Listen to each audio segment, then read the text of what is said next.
So it's been a few weeks since our last political bites on the general election, and what a difference a day can make, let alone 2 weeks. Now, with opinion polls just launched last night, I think, or this morning, which have now brought Labour very close to the Tories, it is all to play for. And to give us a bit of an insight into some of the key issues that have come out, and some of those ones which are going to come up, especially from a startup and business and founder focus, I'm going to hand over to our Deputy Director of Policy and Head of Campaigns, Andy Sylvester. Andy, what has been going on? What's been going on? Well, obviously campaigning this week has been suspended due to the kind of awful events in Manchester.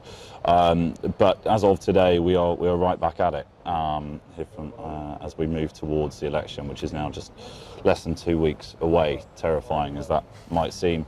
And you're exactly right. I mean, the big news today is that a poll has put Labour just 5 points behind the Conservatives.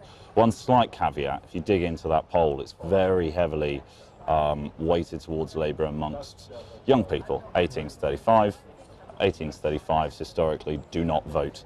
The Tories are way ahead with the groups that continue to vote regularly. And there's a big uptake of younger voters registering to vote in the last 24 hours. There is. There's still an awful lot of people that have registered to vote who may well turn out. I mean, that is essentially Labour's kind of one obvious hope when you look at the numbers. It's been an interesting campaign, though, because the Tories have made it very much about Theresa May. It's Theresa May rather than the Conservatives in kind of the national discussion. And yet she's had a pretty bad week, pretty bad sort of last 10 days. She first sort of spoke clearly about the need for changes to the way we fund social care. That went down not well at all amongst sort of the home counties and traditional Tory supporters, even though she got the backing from the Mail and the Sun. They then U-turned on that. It's the first major U-turn in a manifesto before a general election that anyone can remember from any recent campaign. And then she insisted that nothing had changed, this is exactly what the policy was. It didn't look good. And for a campaign that's all about strong and stable, it looked weak and wobbly. And I think that's probably been reflected in the polls. From a business perspective, still a little bit unclear, I think, in terms of where the business community feels at the moment. And what about the potential levy they were talking about on skilled talent coming into the UK? What is the feeling from the business community on that? Well, I mean, it's an interesting one. I think in all manifestos, there hasn't really been an appreciation that times are pretty tough for the business community. Recent years, you've had policies like the apprenticeship levy, pensions auto-enrolment for the smallest businesses, and the immigration skills charge, which is currently set at £1,000 for every non-EU individual that you employ. So there's already an awful lot of weight. Combine that with uncertainty around Europe, combine that with just a general feeling that we're moving towards a slower growth period, just by the nature of boom and bust. And yet the manifestos have laboured more costs, Labour not being the party in this case, more costs on business. Tories planning to hike that skills charge up to £2,000 for every non-EU migrant, make it more difficult to get a Tier 2 visa, which is incredibly important for a lot of our industries in terms of getting the right skilled people here, and sticking to this nonsensical tens of thousands migration target. So when you look at the immigration piece, the Tories, Theresa May has promised us global Britain, doesn't look particularly global. On the Labour Party side, of course, they are just looking again to hike corporation tax, fantasy economics in terms of the numbers, the amount of money they think they can raise from that. So altogether, it's not been the most edifying campaign, I think, for the business community. On the one side, getting squeezed; on the other, sort of being taken for granted. And do you think that, obviously, post those dreadful events earlier in the week in Manchester, that there is obviously going to be a tone change in the campaign? Do you think it's going to be less sort of? Obviously, campaigning was suspended. I think the right thing to do, absolutely. But we're right back at it today. I mean, Jeremy Corbyn's made a speech about the reasons he believes that we've got to this point, the reason that someone will go and do such a terrible thing, and the Tories will respond. We've got Jeremy Corbyn on with Andrew Neil over the weekend, which will be an interesting interview, proper prime ministerial test. I don't think the campaign will change that much, and I also, as much as people think they go into what's happening in campaigns a lot, it doesn't really change that much. People dip in and out of politics, and they only really pay attention to the last 2 weeks of election campaigning, seems to be a suggestion. But most of the opinions that people all have made about Theresa May and Jeremy Corbyn probably were formed a while ago. That's why, actually, Theresa May's personality sort of change last week was so interesting. It's very rare for there to be such a kind of dichotomy, a paradox between what the public thinks about somebody and the demonstrable effect. And especially in such a visual way, to see that you have been banging on about strong and stable leadership, and it is about May and her team rather than about the Conservative government. To then see a U-turn and confusion over what is actually going on, it does. It's a risk. Yeah, and there were people out on the doorsteps, canvassing what do you think of X, Y, Z, and it did come up a fair few times, this new policy. So in a sense, they had to do it.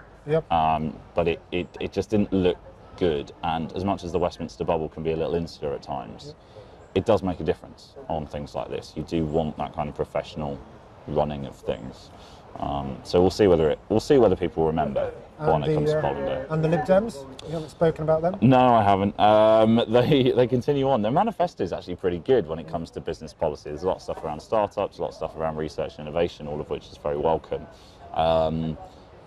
But they, as a campaigning organisation, they just seem a little stuck at the moment. There doesn't seem to be that national cut through.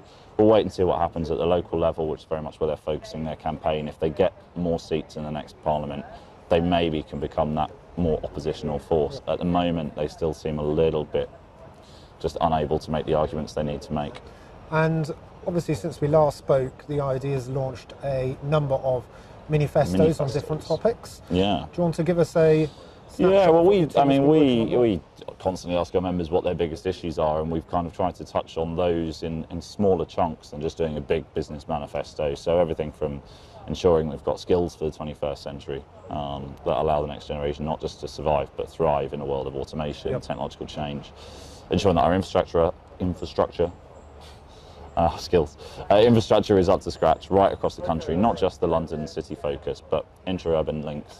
And things like that. Corporate governance is featured, making sure our companies are run as well as possible. And on all of them, it's about government working very closely with business to deliver what business wants. Because ultimately, if the government can get the foundations right when it comes to the economy, we've got the talent and the innovative people and the sort of entrepreneurial spirit in this country that will see us through no matter what happens in Westminster or Brussels or indeed DC.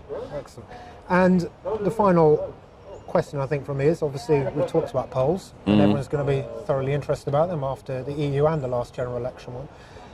This poll that we've seen coming out, obviously you've mentioned a skew towards more sort of Labour and younger voters and newer voters, first-time voters. Is it something, if you were leading Conservative Party campaign at the moment, is it something you would be keeping you awake at night? Is it something you'd be aware of? Or?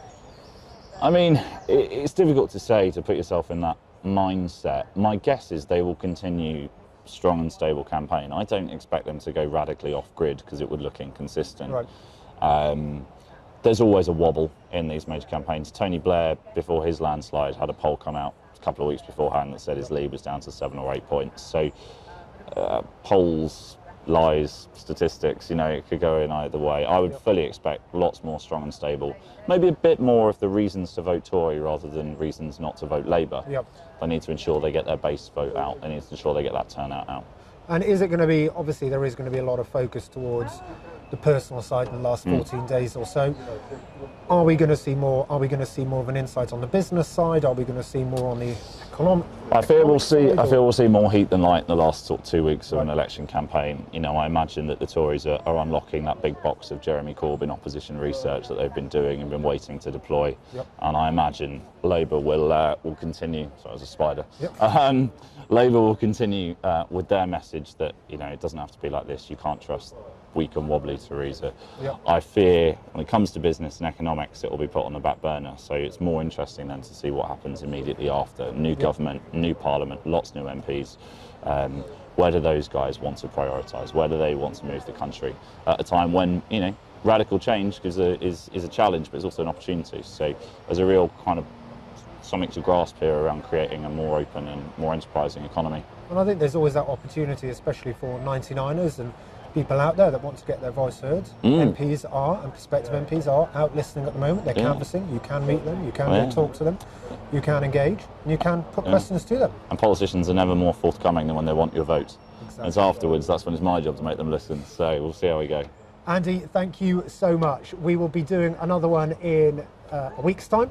and then we're probably doing one about a day or so before the election as well. So watch this space. Have a fantastic bank holiday weekend. If you do get a chance to go out and sort of try out some of the candidates and push them on certain issues, do. They are there. They're your elected representatives. They want your vote, so do challenge them and push them on the issues that matter to you. Andy, thank you Pleasure. so much. As ever.